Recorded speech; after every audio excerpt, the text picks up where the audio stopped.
Happy 4th of July, everyone, and welcome to another Mission Highway podcast. I hope this weekend will be a meaningful celebration for you.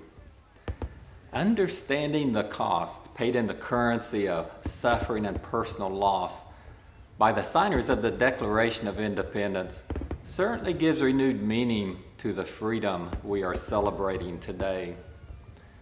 On July the 4th, 1974, Paul Harvey aired a commentary called "They Paid the Price" on his The Rest of the Story radio broadcast. I would like to read it to you. I quote, "Americans, you know the 56 men who signed our Declaration of Independence that first 4th of July. You know they were risking everything, don't you? 'Cause if they won their war with the British, there'd be years of hardship and a struggling nation. If they lost, they'd face a hangman's noose. And yet, there where it says, 'We herewith pledge our lives, our fortunes, and our sacred honor,' they did sign. But did you know that they paid the price?" When Carter Braxton of Virginia signed the Declaration of Independence, he was a wealthy planter and trader. But thereafter, he saw his ships swept from the seas.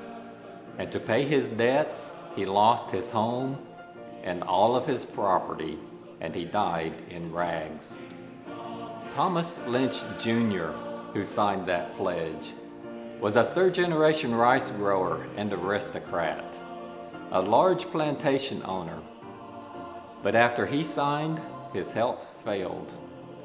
With his wife, he set out for France to regain his failing health. Their ship never got to France. He was never heard from again. Thomas McKean of Delaware was so harassed by the enemy that he was forced to move his family 5 times in 5 months. He served in Congress without pay, his family in poverty and in hiding. Vandals looted the properties of Ellery and Clymer and Hall and Gwinnett and Walton and Hayward and Rutledge and Middleton. And Thomas Nelson Jr. of Virginia raised $2 million on his own signature to provision our allies, the French fleet. After the war, he personally paid back the loans, wiped out his entire estate. He was never reimbursed by his government. And in the final battle for Yorktown, he, Nelson, urged General Washington to fire on his, Nelson's own home, then occupied by Cornwallis. And he died bankrupt. Thomas Nelson Jr. had pledged his life, his fortune, and his sacred honor.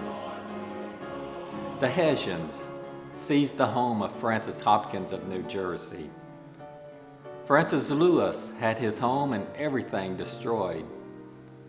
Richard Stockton, who signed the Declaration of Independence, pledging his life and his fortune, was captured and mistreated, and his health broken to the extent that he died at 51, and his estate was pillaged.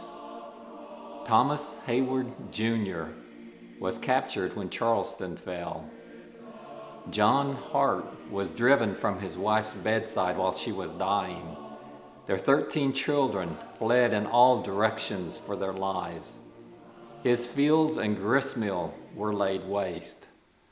For more than a year, he lived in forests and caves and returned home after the war to find his wife dead, his children gone, his properties gone. He died a few weeks later of exhaustion and a broken heart. Lewis Morris saw his land destroyed, his family scattered. Philip Livingston died within a few months of hardships of the war. John Hancock, history remembers best, due to a quirk of fate, that great sweeping signature attesting to his vanity, towers over the others, one of the wealthiest men in New England. He stood outside Boston one terrible night of the war and said, "Burn Boston. though it makes John Hancock a beggar if the public good requires it. He, too, lived up to the pledge. Of the 56 signers of the Declaration, few were long to survive. 5 were captured by the British and tortured before they died. 12 had their homes, from Rhode Island to Charleston, sacked and looted, occupied by the enemy or burned. 2 of them lost their sons in the army. 1 had 2 sons captured. 9 of the 56 died in the war from its hardships or from its more merciful bullets. I don't know what impression you had of these men who met that hot summer in Philadelphia, but I think it's important this 4th of July that we remember this about them. They were not poor men. They were not wild-eyed pirates. These were men of means. These were rich men, most of them who enjoyed much ease and luxury in personal living. Not hungry men, prosperous men, wealthy landowners, substantially secure in their prosperity. But they considered liberty. This is as much as I shall say of it. They had learned that liberty is so much more important than security, that they pledged their lives, their fortunes, and their sacred honor. And they fulfilled their pledge. They paid the price, and freedom was born. End of quote. Due to the price which was paid for the liberty we enjoy in our country by those who founded it, it would be most ungrateful not to feel thankful and indebted to them as we celebrate this 4th of July. But also today, my mind goes to another price which was paid for an even greater freedom. And this is the price Christ paid on the cross to break the power of Satan over our souls. Just think of the sufferings, the beatings, the mockeries, the shame, the injustices he endured before ever getting to Golgotha, the place of crucifixion. If you want to see the wickedness and darkness of the human heart under Satan's control, go to Calvary. There they drove nails into his hands and feet and hung him on a cross. The scriptures tell us that he hung on the cross for 6 hours. From 9 o'clock in the morning until noon, he hung there in pain while enduring the taunting, ridicule, and cursing of the mob around him. Then at noon, darkness covered the earth, and the battle for our liberty blazed into an all-consuming firestorm. This battle, which took place in total darkness, lasted for 3 hours. You see, this was no ordinary darkness or an eclipse of the sun. This was total darkness. This was outer darkness, like Jesus talked about in Matthew 8 and 12, where it says, "And the children of the kingdom shall be cast out into outer darkness. There shall be weeping and gnashing of teeth." This was a darkness that could literally be felt, like the darkness which descended on Egypt and is recorded in Exodus 10 and 21, where it says, "And the Lord said unto Moses, Stretch out thine hand toward heaven, that there may be darkness over the land of Egypt, even darkness which may be felt."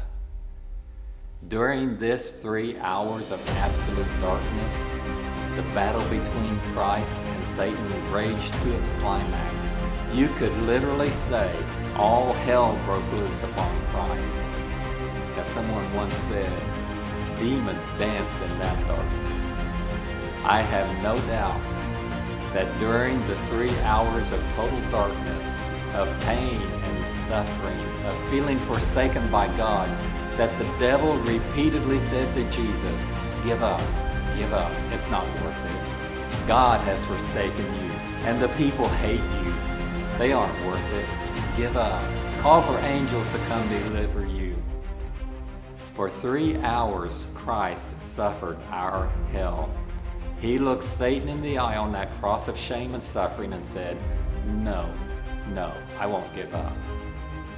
How did Christ withstand it? There's only one answer. His love for us held him there. And because of this, Jesus opened a new and living way. Because of his victory over death, we have access to come into the presence of God, where we find forgiveness, mercy, and grace. That was the greatest battle in the annals of history, and Christ won. No wonder the Apostle Paul said he gloried in the cross of our Lord Jesus Christ. How ungrateful it would be of us not to be thankful and indebted to Christ for our spiritual freedom. That's the way I feel. Don't you also feel that way? Thank you for watching this video. And if you would like to help us, click the subscribe button as well as like this video.